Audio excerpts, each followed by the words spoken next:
బంగారాన్ని విడిపించి ఆ రోజు ఆన్లైన్ రేటుకే మేము కొంటాం. Sharma gold company. నమస్కారం, వెల్కమ్ టు సుమన్ టీవీ. నేను గీతాంజలి. సనాతన ధర్మంలో మనకి ఎన్నో సందేహాలు ఉంటాయి, అలాగే ఎన్నో సమస్యలని మనం ఎదుర్కొంటూ ఉంటాం.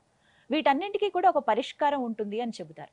వాటిని నివృత్తి చేసేందుకు, మనకున్నటువంటి సందేహాలకి ఒక సమాధానం ఇచ్చేందుకు ప్రస్తుతం మనతో పాటు ఉన్నారు శ్రీ విద్యాపీఠం వ్యవస్థాపకులు. గత 45 సంవత్సరాలుగా శ్రీ విద్య ఉపాసన చేస్తూ ఎంతో మందికి మంత్రోపదేశం చేసిన శ్రీ గురు కరుణామయ్య గారు మనతో పాటు ఉన్నారు. గురుగారితో మాట్లాడి మరిన్ని విషయాలు తెలుసుకుందాం. గురుగారు నమస్కారం అండి. నమస్కారం. గురుగారు, ప్రేక్షకులు అడిగినటువంటి మరొక ప్రశ్న, దానికి ఇది ఎంతో మంది ఎదుర్కొంటున్నటువంటి ఒక సమస్యగా కూడా చూస్తాం. ప్రతి ఇంట్లో చూసేదే. ఆర్థికంగా బాగుండాలనే కోరిక అందరికీ ఉంటుంది. మహాలక్ష్మీదేవి వచ్చి మా ఇంట్లో కూర్చుని ఉంటే బాగుంటుందని ఎవరికి ఉండదు, అందరికీ ఉంటుంది. కానీ కొంతమంది భావన ఏంటంటే, ఎంత కష్టపడినా డబ్బు నిలవట్లేదండి. ఒకవేళ వచ్చినా ఇంట్లో నిలవట్లేదనేది ఒక సమస్య అయితే, ఎంత కష్టపడినా మాకు కావాల్సినంత రావట్లేదు, అప్పు చేయాల్సి వస్తుంది, ఎప్పుడు ఈ ఆర్థిక ఇబ్బందులైనా ఎప్పటి నుంచో ఫేస్ చేస్తున్నాము, దీనికి ఒక అంతం అంటూ ఉండదా, ఎప్పుడు మాకు సరిపడినంత సిరి సంపదలతో మేము ఉండగలుగుతాము, ఇది ఒక బెంగగా మారిపోయిందనే వాళ్ళు చాలామంది ఉన్నారు. ఆర్థిక ఇబ్బందులు అనేవి వాస్తవానికి ఎందుకు వస్తాయండి? అసలు వీటికి ఏమైనా పరిష్కారం ఉంటుందా? ఏం చేయమంటారు?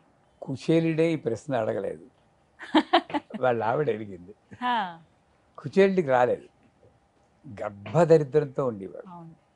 అలాగే కబీర్ కూడా మ్మ్. ఇంటికి సంతులు వస్తే వాళ్ళకి వండి పెట్టడానికి బియ్యం గింజలు కూడా లేకుండా అన్నట్టు దేన స్థితిలో ఉన్నవాళ్ళు వీళ్ళందరూ. మ్మ్. మీరు ఎవరిని చూడండి, సూర్దాస్, కబీర్ దాస్, చోకామేళ, మ్మ్. వీళ్ళందరూ కూడా ఆర్థికంగా చాలా దరిద్రుడు, కానీ పారమార్థికంగా కోటీశ్వరుడు. మీకు దీవార్లో ఓ డైలాగ్ ఉంది, అమితాబ్ బచ్చన్ అడుగుతాడు, మేరే పాస్ గాడి హై, దౌలత్ హై, బంగ్లా హై, బోలో తేరే పాస్ క్యా హై అని. మ్మ్. ఏమంటాడు శశి కపూర్? మ్మ్. మేరే పాస్ మా హై. మ్మ్. నువ్వు దరిద్రము అనుకున్నది ఏమిటి? నీ భావదారిద్ర్యం అది. మ్మ్. వీళ్ళందరికీ ఉంటాయి కోరికలు. నేను అనేది ఏంటంటే, ముందు దీన్ని దాటాలి అంటే మ్మ్. అమ్మవారికి కృతజ్ఞత చెప్పాలి. మ్మ్. మీరైనా మీ పిల్లవాడు ఏ బొమ్మ ఇచ్చినా ఏడుస్తూ ఉంటే ఏమంటారు కదా, ఎప్పుడు ఏడిపోయి, నీకు ఏది ఇచ్చినా ఏడిపోయి, ఏది ఇవ్వకూడదంటావు. మ్మ్. ఆవిడ అదే అంటుంది అక్కడ. మ్మ్. నీకు 2 పూట్ల తిండి, కట్టుకోవడానికి 2 జతల బట్టలు, ఉండడానికి సీలింగ్ ఇస్తే అది కొనసాగించకుండా ఎందుకు నీకు వస్తున్నాయి అని వస్తుంది. కాకపోతే నేను వాళ్ళ ఆర్థిక ఇబ్బందిని తక్కువ కట్టడం లేదమ్మా. ఎంతోమంది చాలా ఆర్థిక, నేను వాళ్ళంటే లేదు, కొంతమంది వేరే సెక్షన్ వాళ్ళకి నేను చెప్తున్నాను. నిజంగా ఆర్థిక ఇబ్బందుల్లో ఉంటే 2 పరిష్కారాలు ఉన్నాయి, చాలా బలమైనటువంటి పరిష్కారం, సులభమైన పరిష్కారాలు చెప్తారు. ఇది చెప్పడానికి నాకే వింతగా ఉంది, ఎందుకంటే వాడికి ఆర్థిక ఇబ్బందులు ఉంటాయి, ఈ పూజా సామాన్లు ఎలా కొంటారు? కరెక్టా? ఇప్పుడు ఇలా వింటున్న వాళ్ళు, కాస్త ఆర్థిక ఇబ్బందులు లేని వాళ్ళు, కొంచెం వెసులుబాటు ఉన్నవాళ్ళు ఈ పూజా సామాన్లు కానీ ఇలాంటి వాళ్ళకి సహాయపడగలిగితే మీ ఛానల్ అందుకు ఉపయోగపడాలి. కేవలం కమెంట్లు, వేరే వేరే కమెంట్లు కాకుండా, అయ్యా ఆయన గురుగారు చెప్పారు ఈ పూజా సామాన్లు నేను ఎవరికైనా నేను ఇవ్వగలను అని ఎవరైనా కమెంట్ చేయమనండి. నన్ను అంటే వాళ్ళకి కూడా అమ్మవారి అనుగ్రహం పుష్కలంగా లభిస్తుంది కదా. ఏంటంటే అందరికీ తెలుసు, మహాలక్ష్మి అమ్మవారు. ఇది ఓం శ్రీం హ్రీం శ్రీం కమలే కమలాలయే ప్రసీద ప్రసీద శ్రీం హ్రీం శ్రీం ఓం మహాలక్ష్మే నమః అని ఒక మంత్రం ఉంది. ఈ మంత్రాన్ని దీక్ష తీసుకుని చేస్తే మంచిది. కావాల్సిన వాళ్ళు నన్ను కన్సల్ట్ చేయొచ్చు. కాకపోతే సింపుల్ మంత్రం ఉంది, దీక్ష అక్కర్లేని మంత్రం, హ్రీం మహాలక్ష్మే నమః. మనం హ్రీం అనేప్పుడు ఉలికి పెడతాం, బీజాక్షరాలు దీక్ష లేకుండా చదవకూడదు, ఇలా చదివితే అన్ని కష్టాలే అని చెప్పుకుంటూ ఉంటారు. ఇవి పక్కన పెట్టాలి. ప్రాణమే పోయినా సరే నేను నా మంచి కోసం నేను చేస్తున్నాను. హ్రీం మహాలక్ష్మి అనే మంత్రంతో 108 ఎండు ద్రాక్షలు, కిస్మిస్ పళ్ళు అంటారు కదా, అది కూడా బంగారు రంగులో ఉన్నది, నల్ల ద్రాక్ష కాకుండా కొంచెం పసుపు రంగులో ఉంటాయి, అవును. తెలుసు కదా. తెలుసు. ఆ ద్రాక్షలు తీసుకుని తేనెలో కొంచెం అద్దాలి. తేనెలో అద్దాలంటే నానబెట్టేయకూడదు, ఒక చెక్క అలా ముట్టుకుంటే చాలు. సో ఇలా పట్టుకోవడం, హ్రీం మహాలక్ష్మి నమః అని వేయడం. వీలున్న వాళ్ళు హ్రీం మహాలక్ష్మి నమః ప్రకృతి నమః అష్టోత్తరం ఉంది కదా, దాన్ని కూడా సంపుటీకరణ చేయొచ్చు. లేదు సింపుల్గా హ్రీం మహాలక్ష్మి 108 సార్లు.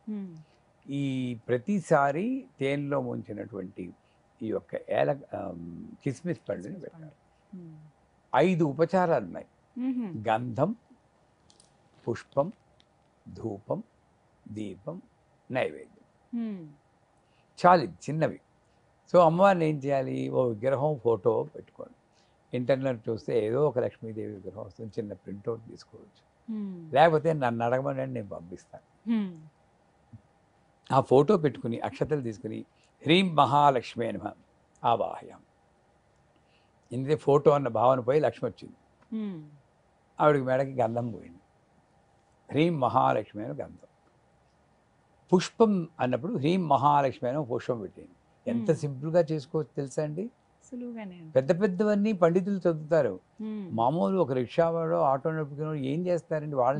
వాళ్ళని ఉద్ధరించి వాళ్ళు ఎవరున్నారు చెప్పండి, ఈ మంత్రాలు వాళ్ళకి వస్తాయా? పైగా వాళ్ళనే ఎవరు చదువుతుంది, నువ్వు చదవకూడదు అంటారు. వాళ్ళు కూడా చేసుకునే విధానం చెప్తున్నాం. ఈ పుష్పం పెట్టాక ఈ 108 కిస్మిస్ పళ్ళు ఉన్నాయి కదండి, దాని తేనెలో కొంచెం అద్ది హ్రీం మహాలక్ష్మి నమః, హ్రీం మహాలక్ష్మి నమః, హ్రీం మహాలక్ష్మి నమః పూజ్యం. అది అయిపోయాక వాళ్ళు ప్రసాదం కింద తీసుకోవచ్చు. నాకు మాకు మీకు కూడా పంపిస్తే పంపమనండి. అర్థమైందా? ఇది అయిపోయాక ధూపం, హ్రీం మహాలక్ష్మి అయిన ధూపం కూడా ఇలా పట్టుకోవాలి, కానీ ఎరగరా తిప్పేస్తూ ఉంటారు. అది ఆఘ్రాపయామి అన్నాడు. అంటే ఆ పొగ ఆవిడ పేల్చాలి. మనం ఏం చేస్తున్నాం, గడ సౌండ్ పొల్యూషన్ గడవాయించేసి ఇలా తిప్పేస్తాం. అమ్మవారు కూడా ఇలా తిరుగుతూ ఉంటుంది. ఎందుకు ఆవిడని ఇబ్బంది పెడతాను చెప్పండి. ఆఘ్రాపయామి ఇలా పోయి. సరే, దీపం ఏదో ఒకటి నైవేద్యం, ఆ కిస్మిస్ పళ్ళలో ఏదో ఒకటి, లేదా పాలు, వండుకున్న అన్నము, ఏదైనా పర్లేదు, ఆ నైవేద్యం పెట్టు. మీ మంత్రం కూడా రాక్కలేదు. ఆ నైవేద్యాన్ని ఒకసారి 6 సార్లు తినిపించింది. నువ్వు నాకు మంత్రం రాదు, ఏం చేయమన్నావు? నీకు కావలిస్తే ఎవరైనా పంపించి నేర్పించు. అంత ఫైటింగ్ చేయాలి ఆవిడతో. చనువు ఏర్పడాలి. చేసి ఇలాగా మీరు వరుసకి 90 రోజులు చేయాలి. ఏదో ఒక రకంగా మనకి మార్గం చూపిస్తుంది. ఇంకొక విధానం ఉంది. అదేంటంటే ఇంతకుముందు మన ఛానల్లోనే చెప్పాం, మళ్ళీ ఒకసారి పునరుద్ఘాటిస్తున్నాం. ఇది పుస్తకాల్లో చదివి చేసేది కాదు. నా అనుభవంలో అమ్మవారు నాకు ఇచ్చిన పూజని నేను షేర్ చేసుకుంటున్నాను. తర్వాత ఎలా అయిందని తర్వాత చెప్దాం. ఇదేంటంటే వెంకన్న బాబు విగ్రహం, బాలాజీ విగ్రహం ఒకటి తీసుకుని ఒక 4 అంగుళాలు 5 అంగుళాలు అది తీసుకుని, ఫోటో లాభం లేదు, విగ్రహమే కావాలి. అది రాగైనా విత్తలైనా కంచైనా ఏదో ఒకటి తీసుకుని పెట్టి ఓం నమో నారాయణాయ అని ఆవాహన చేయాలి. 8 సార్లు చెప్పి అక్షతలు వేసి చేశాక 27 ఏలక్కాయలు, ఏలకులు తెలుసు కదా, ఏలక్కాయలు అవి కూడా బాగా లావుగా ఉండాలి. తొక్క పలచనయి బలహీనంగా ఉందా లేదా అన్నట్టు అవ్వాలి. ఏలక్కాయలు తీసుకోవాలి. ఆ ఏలక్కాయల్ని పసుపు వేసి నీళ్లు పోసి కొంచెం ఒక 10 సెకండ్లు నానబెట్టాలి. ఎందుకు? మెత్తబడడం కోసం. మరీ ఎక్కువ నానబెడితే తొక్కలు వచ్చేస్తాయి. ఆ నీళ్ళు నానబెట్టి 10 సెకండ్లు పోయాక ప్లేట్లో వేసి పసుపు కలిపిన నీళ్ళు, ఎందుకంటే లక్ష్మీదేవి వస్తుంది, ఒక సూది దారం 2 పేటలు వేసి ఆ దారానికి కూడా కొంచెం పసుపు రాసి ఈ ఏలక్కాయలు పట్టుకోవడం, మధ్యలో వచ్చి ఓం నమో నారాయణాయ అంటూ దండ కట్టాలి. ఎంత మెల్లిగా చదివితే అంత మంచి పవర్. మన తిరుపతిలో వినబడతారు, చూస్తారు ఎప్పుడు వెళ్ళారు తిరుపతి వెళ్తున్నప్పుడు ఎంత ఓం నమో నారాయణాయ అని అలా చెప్తూ 27 ఏలక్కాయల్ని మనం ఒక దండ చేయాలి. అది మధ్యకి పోతే మంచి. ఈ దండ పట్టుకోవాలి. ఎందుకైనా మంచి 5 ఏలక్కాయలు ఎక్స్ట్రా నానబెట్టుకుంటే మధ్యలో ఆ గుచ్చేటప్పుడు తొక్క వచ్చేసి నల్ల ఏలక్కాయ బయటకు వచ్చినా పనికిరాదు. నిండుగా అలా ఉండాలి, నిండుగా ఉండాలి. మధ్యలో కూర్చోాలి. ఇలా పట్టుకుని 3 శ్లోకాలు ఉన్నాయి. ఆ శ్లోకం కూడా ఓ లింకులో ఇద్దాం మనం. ఈజీ అందరు. శ్రియకాంతాయ కళ్యాణ నిధే నిధే దినాం శ్రీ వెంకట నివాసాయ శ్రీనివాసాయ మంగళం. ఒకటో శ్లోకం. మంగళాశాసన పరిమదాచార్య పురోగమై సర్వైశ్చ పూర్వరాచార్యే సత్కృతాయాస్తు మంగళం. మూడోది అందరికీ తెలిసినదే, సర్వమంగళ మాంగళ్యే శివే సర్వార్థ సాధికే శరణ్యే త్ర్యంబకే గౌరీ ఆర్ దేవి నారాయణి నమోస్తే అని ఆ దండని వెంకటబాబు మెడలో వేసేయాలి. అంతే. ప్రతి శనివారం చేయాలి. ఇదంతా చేయడానికి మా అయితే 5 నిమిషాలు పడుతుంది. 5 నిమిషాల పూజే. మళ్ళా వచ్చి శనివారం ఇంకా నైవేద్యం ధూపం దీపం ఏమీ లేవు. మళ్ళా వచ్చి శనివారం ఏం చేయాలంటే ఈ దండ కొత్త దండ వేసి పాత దండ తీసేయాలి. తీసేసి ఇవన్నీ ఒక డబ్బాలో పెట్టి కాస్త కర్పూరం వేసి పాడైపోకుండా 52 వారాలు చేయాలి. అంటే సంవత్సరం. అంటే 52 వారాలంటే మా ఆర్థిక సంపద బెంగెట్టుకోవద్దు, ఈ లోపలనే తీరుతుంది. కానీ కమిట్మెంట్ మీరు 52 వారాలు చేయాలి. ఎంతమందో నాకు ఇప్పటికీ ఒక 70% పీపుల్కి సక్సెస్ అయిందండి. చాలా బాగుందండి. ఏదో రకంగా ఆర్థిక సర్దుబాటు అవుతుందని చాలా థ్యాంక్స్ అండి అన్నారు. ఈ 52 వారాలు అయిపోయాక చిన్న హోమం చేయాలి. ఆ హోమ విధానం అప్పుడు 52 వారాలు అయ్యాక మనల్ని అడిగితే అప్పుడు చెప్దాం. అది ఆ ఫైల్ చిన్నదే. ఓం నమో నారాయణాయ స్వాహ స్వాహ అని చెప్పి ఈ దండని నేతిలో ముంచి అగ్నిలో వేయాలి. సింపుల్ హోమం. అది తర్వాత చెప్పుకుందాం. ముందు ఈ కిస్మిస్ పళ్ళు తేనెలో ముంచి వేయడం కానీ, ఏలకుల మాల కానీ చేస్తే, ఏలకుల మాల ప్రతి శనివారం చేయాలి. ఒకవేళ ఏదన్నా శనివారం ఆటంకం వస్తే వద్ది వచ్చి శనివారం. 52 వారాలు మాత్రం. ఇప్పుడు ఆర్థిక ఇబ్బందులు ఉన్నవి, హస్బెండ్ వైఫ్ ఉంటే ఇద్దరికి ఇబ్బందే కదా. మరి ఈవిడ చేయకపోతే ఆయన చేయొచ్చు కదా. అక్కడే వాళ్ళకి ఉండాలి. పిల్లలు చేయొచ్చండి. పిల్లలు చేయొచ్చు. ఎవరో ఒకటి వాళ్ళ ఫ్యామిలీలో ఉన్నవాళ్ళు ఎవరు చేసినా నేర్చుకుని చేస్తే ఇంకంతకన్నా వారం తప్పకుండా ప్రతి శనివారం ఇలా ఆచరిస్తే మంచిదండి. ఇది ఎందుకు నాకు వచ్చిందో అది కూడా చెప్తే వీళ్ళకి బాగా నమ్మకం వస్తుంది. ఓసారి నా బ్యాంకులో చాలా, ఇప్పుడు కాదు, ఇప్పుడు 20-30 ఏళ్ళ క్రితం బ్యాంకులో చాలా తక్కువ, మినిమం బ్యాలెన్స్ కన్నా తక్కువ ఉంది అని నాకు లెటర్ వచ్చింది.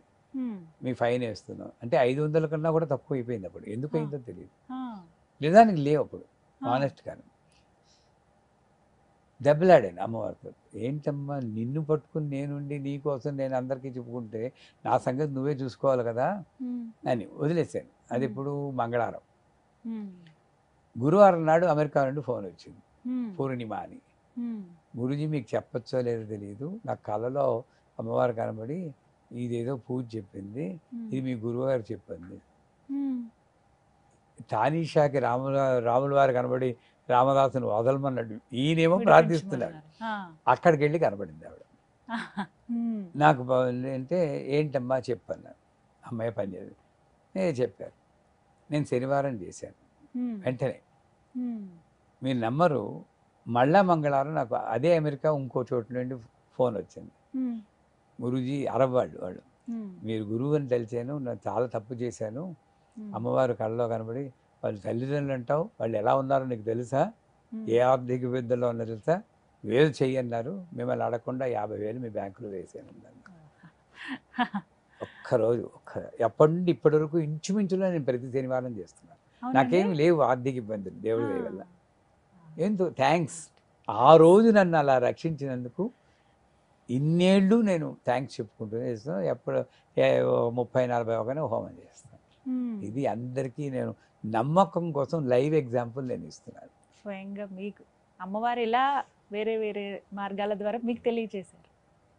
చాలా సంతోషం అండి. ఖచ్చితంగా అవసరం ఉన్న వాళ్ళు, చేద్దామన్న ఆలోచన ఉన్న వాళ్ళు ఈ విధంగా సులువుగా చేసుకోవచ్చు. ఆ తర్వాత 52 వారాలు, 1 సంవత్సరం తర్వాత హోమం గురించి మిమ్మల్ని సంప్రదించండి. ధన్యవాదాలు గురుగారు.